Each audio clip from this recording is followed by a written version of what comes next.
話梁振英要滿足到各界唔同嘅要求，不過佢上任之後已經推出咗唔少民生措施，手上可以出嘅牌並唔多，咁想借施政報告推高民望難度就較高啦。梁振英經常掛喺口邊嘅係呢句：喺民生問題上，我經常強調民生無小事。各區興建扶手電梯，仲有唔少人最關心嘅房屋政策。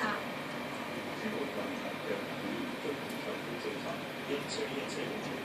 無論一車又一車咁出台，定係成熟一項推一項，梁振英上任之後要面對嘅係一關又一關。